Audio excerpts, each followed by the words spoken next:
Hello guys, welcome. Collective reading po tayo ngayon. So, tingnan natin kung ano yung current energy ng person mo. Be open-minded po, hindi po halos lahat makaka-resonate, kaya piliin nyo na lamang. And thank you nga po pala sa mga nag-subscribe, lalo na po sa mga bumabalik. Marami pong salamat. So, tingnan natin kung ano yung kanyang sitwasyon. Give it a message. Ano yung current energy ng person mo? Okay. Ano yung kanyang sitwasyon ngayon? Kanyang nararamdaman. Okay. Give it a message. Ano yung sitwasyon ng person mo?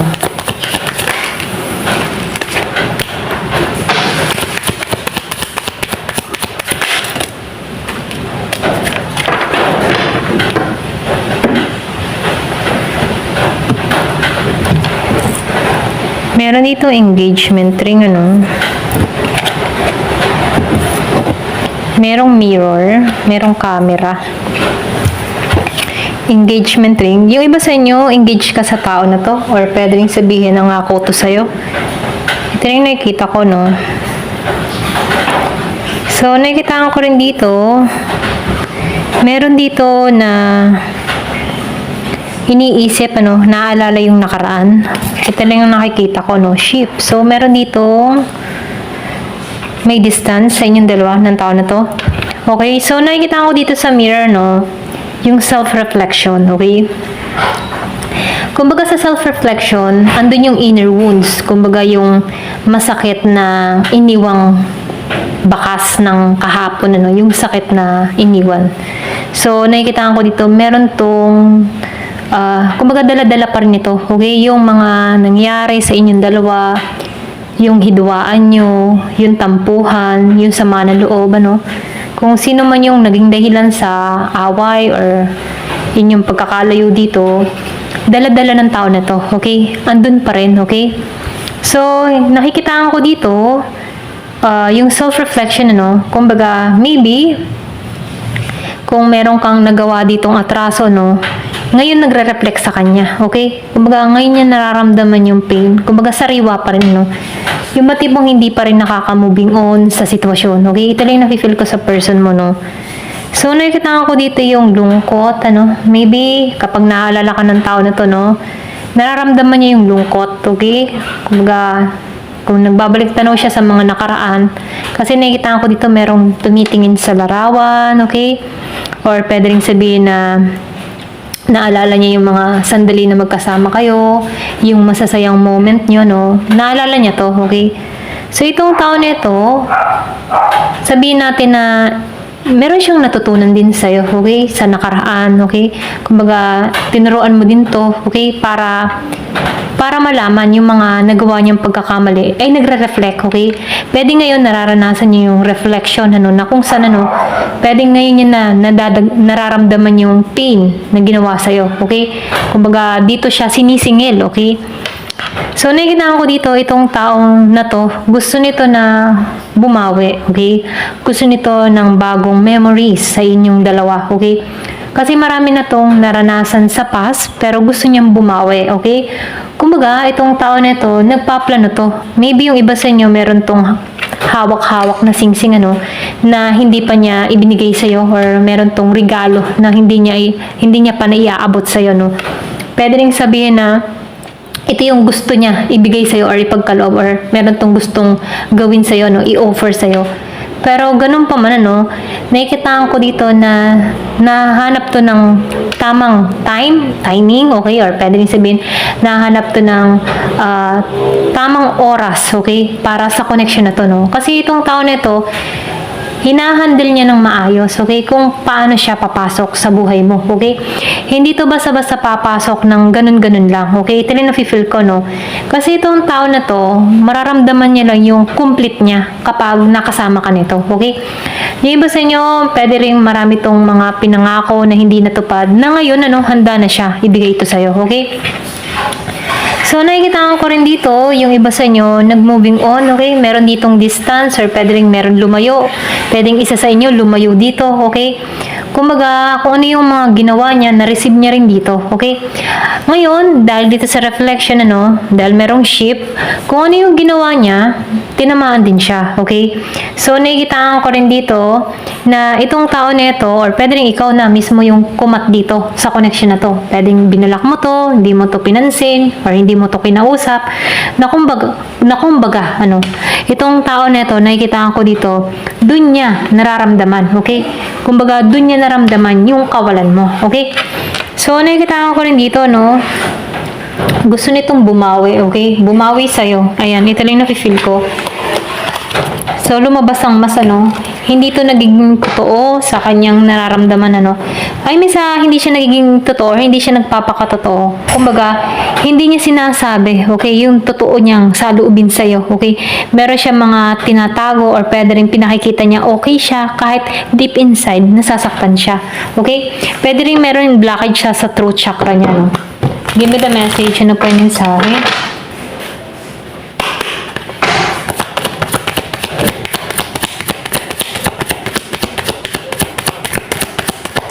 Anong energy ng person mo? Meron dito na not enough, okay? So, ngayon itong tao mo, lack of confidence, okay? Humarap sa'yo. Alam niyang hindi pa sapat siya, okay? Alam niya na may mali pa sa kanya.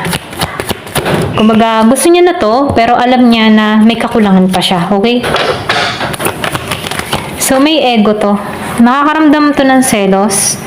Kumbaga, itong tao nito, feeling nito, meron ka ng iba, or meron nang pumupuko sa attention mo, ang taas-taas mo na, ang layo na ng narating mo, okay? Ganon, So, nakakaramdam to ng, alam mo yung tipo na nawawalan siya ng self-confidence, pagdating sa'yo, okay? Ito lang yung nakikita ko, alam niya, ito yung nararamdaman ng tao mo, Kumbaga, may time na sinasabotahe din ito yung kanyang sarili, okay? Kasi meron tong ego. Kumbaga, hindi niya matanggap na nakakaangat ka, or hindi niya matanggap na ang layo mo na, okay? Ngayon, andun pa rin siya, okay? Kumbaga, dalawang beses, lumabas pa rin yung mirror, dalawang beses. So, nakikita ko dito, nagre-reflect yung pain, Ngayon niya nararamdaman yung sakit, Pwede rin ng mga nagdaang taon, araw, buwan, ganyan. Itong tao nito, binaliwala ka. So, ngayon, ikaw, kinat mo. Okay? Kinat mo siya sa buhay mo. Kaya ngayon, merong mga pagbabago na nangyayari. Pwede nagkakaroon ka ng pagbabago sa iyo sarili. Nagbabago yung mindset mo. Okay? Perspective mo sa buhay. So, nakikita ko dito, yung iba sa inyo, inalisan mo na lamang to. Okay? Kasi, nakikita ko dito, andito ka sa journey na dinedevelop mo yung sarili mo. Okay? Para lumago. Okay? So, nakikita ko rin dito, itong tao mo, gusto nito na yung tipo na gusto niya ulit yung makita ka, okay? Kumbaga, gusto nito na maiparamdam yung kanyang presensya sa'yo, okay? Yung kanyang nararamdaman sa'yo, okay? Pwede rin sabihin, yung iba sa inyo, naaalala mo pa rin tong tao mo, or pwede rin minsan, namimiss mo to, okay? Kumbaga, nakikita ko dito na pareho kayong nasaktan, okay? Hindi lang isa yung nasaktan dito. Pareho kayong nasaktan na kung saan na nagkaroon kayo ng kanya-kanyang desisyon para sa bawat sarili, okay? Give me the message. Seduction. So, meron ka ditong tao, na mahilig siyang makipag-flirt, okay, sa iba. Or pwede rin siya yung tipo ng tao na once na merong nakakausap, ini-entertain, or pwede rin sinasakyan niya, okay. Yun yung ginagawa niya para makalimot, Ito lang nakikita ko, kumbaga, pwedeng mapaglaro din siya ng damdamin ng iba, okay? Once na merong gusto sa kanya, tinitake advantage ng tao nito, okay? Kumbaga, ginagamit niya yun para makalimot sa'yo, okay? Sa nakaraan, Kasi itong tao mo, hindi pa rin to nakaka-recover sa'yo. Kaya once na meron dito nagpaparamdam sa kanya or nilalandi siya, okay? Pinapatulan niya to, okay? Para makalimot sa'yo, okay? So, nakikita ko rin dito, yung iba sa inyo, nilagay ka sa third party or pwede rin merong third party sa inyong dalawa, no? Kumbaga, ito yung dahilan kung bakit nagkaroon kayo ng issue sa bawat isa, no? Nawala ang tiwala sa bawat isa kasi meron ditong pumagitna sa inyong relasyon, ano? So, nakikita ko rin dito, meron kang mga natuklasan dito, okay, nalaman mo to. And then, nakikita ko rin dito, no? Lahat ay dumating para sa iyo. Kumbaga nagkaroon ka ng nagkaroon ka ng kaliwanagan dito sa sitwasyon nyo, no? So nakikita ko dito, yung iba sa inyo nag-heal ka or pwede ring hinilo mo ng paunti-unti yung puso mo. Dumarating din sa point na nagbabago ka na or pwede ring binabago mo na paunti-unti yung sarili mo. Okay? So nakikita ko rin dito, nagiging ng malinaw para sa yung lahat dun sa iba, no? Ito lang yung feel ko sa'yo. Give me the message.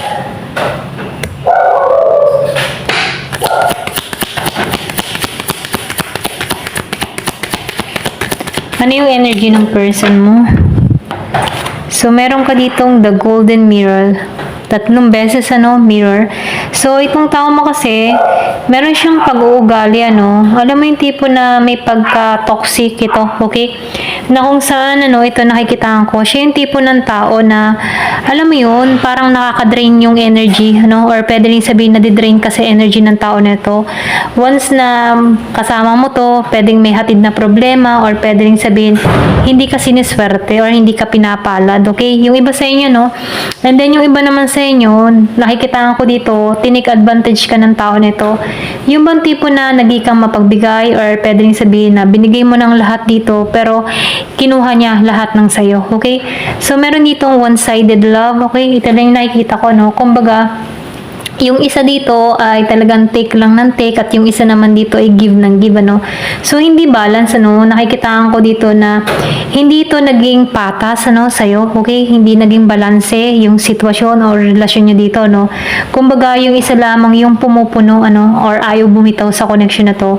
Pero dumating sa point na naliwanagan tong tao neto kasi naintindihan niya na yung sitwasyon na parang siya lamang yung kumikilos para maging matibay tong relasyon na to, okay? So, itong tao mo, love bombing, kumbaga, nakikitaan ko dito na may pagka-user, kumbaga, alam mo yung tipo na mahal mo siya, pero ginamit ka niya, okay? So, kumbaga, masakit na aminin na ganito yung ginawa niya sa'yo, So, nakikitaan ko dito na nagiging kang malungkot sa sitwasyon na kinaharap mo dito sa tao nito kasi may panggagamit na ginawa, okay? So, tingnan pa natin, So, ano naman tong balak ng tao nito? Tingnan natin kung ano pa yung kanyang nararamdaman, Kasi nakikita ko dito, yung iba sa inyo, ginamit ka ng tao. Ayan, masakit man, pero yun yung nakikita ko. Give me the message, ano pa yung mensahe?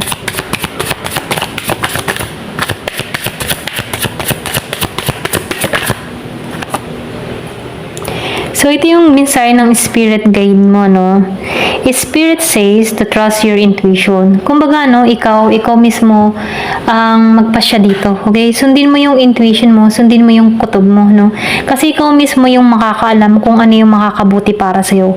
Halimbawa, dumating tong tao mong ito, At tingnan mo maigi, Or pwede rin sabihin na pakaramdaman mo yung sarili mo kung masaya ka. Okay? Give me the message. Ano pa yung mensahe?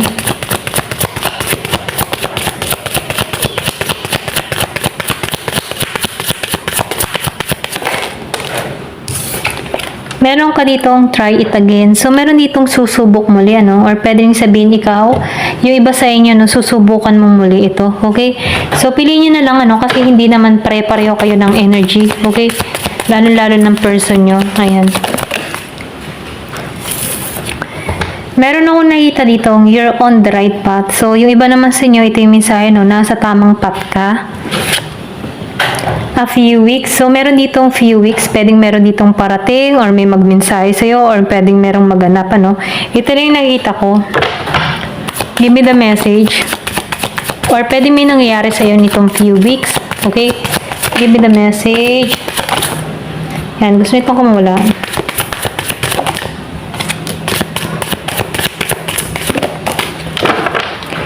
So, meron ka dito na